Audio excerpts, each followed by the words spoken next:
don't want to catch his COVID shit. He was playing cards last night. And I won. You know, I'm down to probably half an inch. So we're still cranking pretty high. Look at that, isn't that gorgeous? All that white. Hey guys, so sun came over, we did a pre-scalp. I'll talk to you what about a pre-scalp is. We'll talk a little bit about Poana update. We'll talk a little bit about the Jumpstart program. We'll talk a little bit about pre-emergence. We'll cover a few different subjects, Poana. But the main thing I want to talk about today is when you decide to scalp. So we're going to do a pre-scalp on the backyard. And what is a pre-scalp? A pre-scalp is, as an example, this year we plan to keep this lawn really short back here. So maybe half an inch or 3/4 of an inch, which means I really got to take it down. So you always take when you do your final scalp should be at least 50% of your growing height. So if you want your Bermuda grass at 1.5 inches, you need to take it down to at least 3/4. Make sense? So here's the brown, you got to cut that, and as the green starts to come up, it's got to go way past that brown, and we don't want that. What we want to do is we want to take that brown off, so when that green comes up, it shows up much easier. Does that make sense? So we're going to have to take this down quite a bit, and I wanted to come out here and do a pre-scalp so that the final scalp wasn't so hard on us. So we'll come out here, we'll take it down maybe to about 3/4 or half an inch. We'll pick up all the clippings. If you do a pre-scalp, or when you do your scalping, the problem is you have to pick up these clippings, folks. They're dead. There's no nutritional value to them. So you've got to get these brown clippings up, because here's what's going to happen. Like today, we've got 3 days of rain moving in. All these dry clippings are going to float up, and then they sort of wash off and they pile up and they make these tiger stripes, and they're just a miserable thing to deal with. So you got to pick up these clippings somehow, and it's a pain in the butt, I know, but you got to get rid of those brown clippings. So this pre-scalp will just make our final scalp a little bit easier. We're going to pre-scalp. When do I do my final scalp? I do my final scalp, I'll show you here in a minute, when I have a green haze all over my lawn. So that'll probably be in about 3 weeks or so. I'll have a green haze show up all over my lawn, and that's when I'm going to do my final scalp. So people are going to ask, Doc, okay, you're out here doing a pre-scalp. When are you going to do your actual scalp? Well, let me give you an example. If I look back over here, I really don't see any green in my lawn, but I can come back over here. See if you can see that here. See that right there? See how I've got shoots of green all over? When I see that all over my lawn, that's when I'm going to do my scalp. And typically, that's going to be several weeks from today. Now, I scalp early to put it on video for you guys. But I want to see green all over my lawn before I do that scalp. So, pre-scalp, full scalp. Get your Jumpstart program down, get your pre-emergent down. Just sit back and wait for the transition. When your grass comes up, starts to grow up everywhere, scalp it all down. After your scalp, then you can go ahead with your normal spring program, which is basically PGF complete and Humichar. That's what we're going to be putting down. I do want you to watch for funguses. If you've had fungus issues in the past, as your grass starts to come up in this period, it's not a bad idea. I'm going to hit my front really heavy with some propiconazole, some granular fungicide. I'm going to try and get a hold of some of this brown patch. It's been here in the yard ever since we bought the house. I'm going to try and sort of pre-inoculate it and see if I can get more control over it. So I'll hit my lawn with a fungicide. If you had grub problems, I didn't have grub problems in my yard, but Barb had horrible grub problems last year. And this is not a bad time. When this warm-up starts, it's not a bad time to go ahead and hit it with the double kill. Again, all this products, description below, I'll link to them all. So it's not a bad idea. I'm going to go over and hit hers one time with that double kill just to make sure I got all those grubs killed off, because it was horrible last year. Okay, so let's talk a little bit about winter weeds. You know, about what, 2.5 weeks ago, we did our Poana and our spray treatment, and I told you guys it can take a long time to kick in. So you know, you're out here and do I need to retreat with all this rain I've got coming in? You sort of sit back and just sort of watch it. And let me give you an example. Let me walk over here and I'll show you some of my poana is finally starting to show signs of chlorosis. So I've got yellowing on this poana, which means, yes, I've injured the poana, potentially killed it. So I'm going to sit back and just wait and see what happens. But I'm going to give you an example over here. This area over here, we intentionally left pre-emergent off of it. And so the poana would grow up so I could show you. See how I'm starting to get chlorosis? I'm starting to get a lot of yellowing in here. And this is what I'm talking about. Now, you can even see it like on the green over here. You can see where it's starting to turn yellow all in here where I sprayed. Another good example is, look at the difference of this line. You can see where I stopped spraying here. Some of this, of course, is bent and rye, but you can see all the yellowing in here. And it's finally starting to kill off. It's finally starting to die off. But it took a long time. It's been over 2 weeks. You just got to be patient with this stuff because a lot of this action actually happens through the roots. And then when you get a ton of rain move in, you're like, ugh. Well, did enough of that chemical get into the plant? Just sort of sit back and just sort of watch it. You may have to go back and spot treat some areas, but I think I'm going to be okay. I don't think I need to double treat. So you're still in that window where you can treat these window weeds and kill them because your lawn hasn't kicked into gear yet. So we're treating the backyard a little bit differently than the front and the other yards. Let me go show you the front and the other yards where we're just sort of leaving them alone right now. All right, so you can see my front, and I haven't touched my front. It's a little bit thick, it's a little bit long. Yes, I can see some green sprigs starting to come up, but that's just because of a couple warm days. I'm just gonna leave this alone right now. I'm not gonna do much. We'll probably maybe do a pre-scalp out here next week once it dries out. A good example is Barb's lawn. We left really long this year. Not really long, but you can see her yard is pretty thick and long. And I'll be honest, I may have my crew come by and do this because I do not want to pick all this stuff up. Look how thick that is. So I'll probably have the crew come out here and do this because that's a ton of work. I don't feel like doing that. So let's just summarize where we are. And this is going to vary based on your temperature, your zone, and where you are. For me, I am getting ready to enter my transition zone. So I have my pre-emergent down, I have treated my winter weeds, and I have my jumpstart program down. What's the jumpstart? If you don't know, it's in the Bermuda Lawn Guide, but basically we put down PGF Complete, which is a fast release 10-10-10. We're feeding the soil, not the grass. We're replenishing all these chemicals, all these nutrients that have leached out over the entire winter. And we're putting down Humichar. The biochar and Humichar will hold on to these nutrients, so they're not going to leach out anymore. So the combination of those two is perfect. So I have pre-emergent, Humichar, and the balance down, the 10-10-10. I'm just sitting back and monitoring. I'm going to do a pre-scalp over the next couple weeks. You can keep pre-scalping, and you can do that several times. And then when you start to see a total green haze, you can take down your final scalp. But it's a lot of work. Remember that, guys. It's a lot of work. Scalping is a lot of work. It's a pain in the butt, especially if you let your grass get long. And that's really where I am. The next thing I'm doing is I'm looking at some of my trees and shrubs. This is a great time to be out pruning. You're coming off the winter, and before your trees and shrubs actually start to sprout, this is the time to thin them out. As an example, I was out front working on my Japanese maple the other day.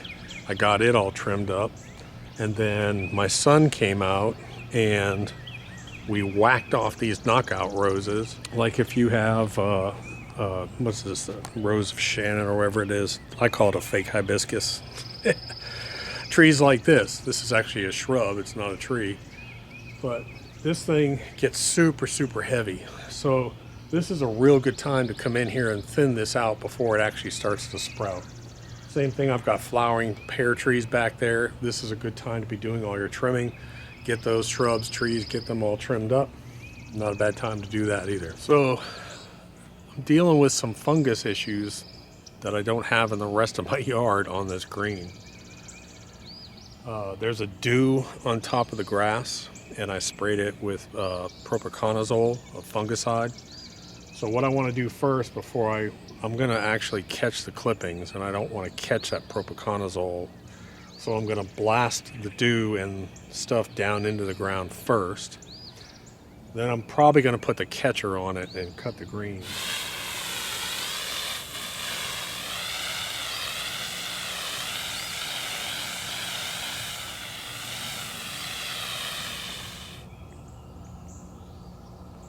And I've got it all over in here.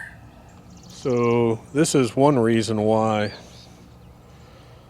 I don't like to do an overseed, because this annual rye or even perennial rye gets really thick on top of the Bermuda, and this is the most disease I've seen in a long time over here. So I'm going to cut this, and then I'm probably going to come back and spray this with a propiconazole too, just to try and knock some of this fungus out. It's gross.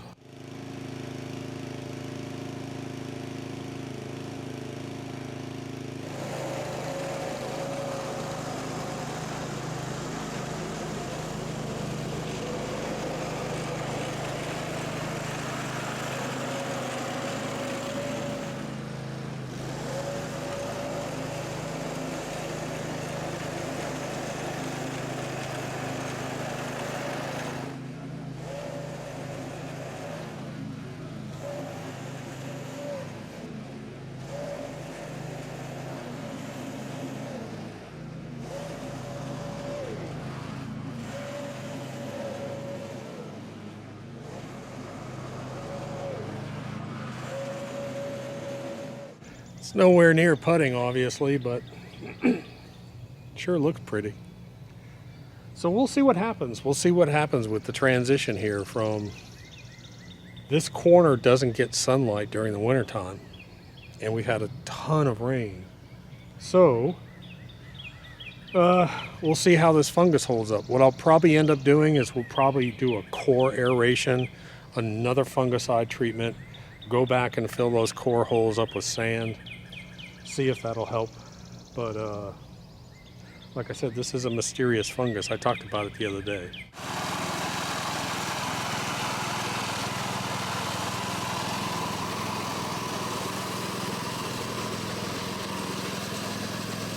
Not taking it to dirt, just trying to take down some of this stuff.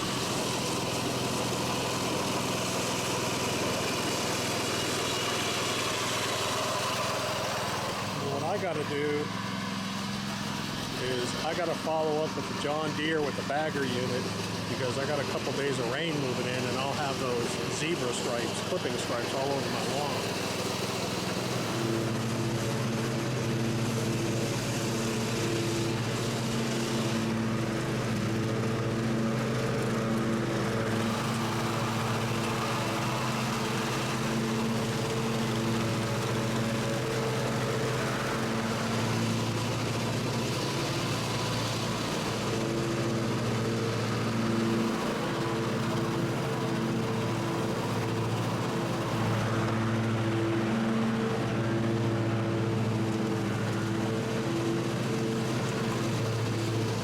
I don't want to catch his COVID shit. He was playing cards last night.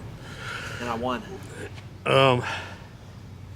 One of the things we were talking about is the reason why we pick up all these dead, dry clippings. Number one, they do nothing nutrition-wise for the ground or grass. They're dead brown. There's nothing in them. Number two, as soon as it rains, you're going to get those tiger stripes where all the clippings wash down and clump up. If you don't pick these up, it'll be horrible. So this is a pre-scalp. We'll actually take this down one more time to almost bare dirt once I start to see a lot of green, because on the back we're going to keep it about half an inch this year. Yeah. The front I'm not going to probably keep as short, but the back I think I'm going to keep shorter this year. But you got to get that You got to get those clippings up. I have a whole pile back here behind the shed, but those tiger stripes will just be a nightmare. Let me walk over. You can go both the your True Cut and my whole John Deere need to be blown off, all those dead clippings. Okay. You got to be careful because you can build up a lot of heat when you're cutting this dead grass, so you got to keep a watch on This is where I am on my pre-scalp. You know, I'm down to probably half an inch. It's tomorrow, it's the next day. I did want to stop and show you this. This is just so cool, guys. If you didn't see my video the other day about seedlings, this is, we're doing a bunch of different testing this year, but this is standard soil with some garden soil mixed in. And this is the same soil with the dirt booster. And these are the exact same plants, the exact same lighting setup. But as an example, look at these tomato plants versus the exact same tomato plants over here. Exact same sunflowers versus the exact same sunflowers. What's really cool, if you can see it, these tomato plants right here are exactly the same as these tomato plants right here. Look at the difference. Look at those over there versus these right here. And one of the reasons why I'm showing you those seedlings over there is because this is the pre-scalp afterwards. And again, it's cloudy. We got 3 days of rain coming in. But I wanted to go down here to the shed real quick. I'm using a cooler to sort of expedite this dirt booster super compost for the seedlings that we're doing, and I moved it into the shed. And I came out here this morning. It's actually really cool here. This is like a steam bath right now. Look at that. Holy cow. Can you see that? I don't know if you can see that steam or not. I know my lens is going to fog up because there's so much steam coming up out of this. And this is super, super warm. This is about 145 degrees right now. Look at that steam coming out of there. So this is Black Cow compost manure with the dirt booster and microbial pack. There's no added heat to this. This has been sitting here now for 2 days. And just look at that beautiful fungus. That is just what you want to see right there. It's gorgeous. That is exactly what we want to see. So what's happening is all this organic matter is being eaten by the microbes, and this is what we're actually going to do to the lawn once the warmer temperatures start to move in. Never thought you'd see a grown man get so excited about fungus, did you? It's so cool, guys. It really is. So let me just walk you around real quick and just show you some of the stuff. If you have knockout roses that need to be trimmed, you can trim your knockout roses.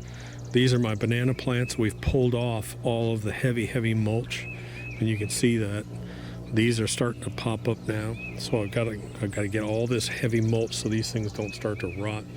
A couple weeks ago, I went to Tractor Supply and I showed you the grapes that we bought. We bought a seedless purple and Lakemont.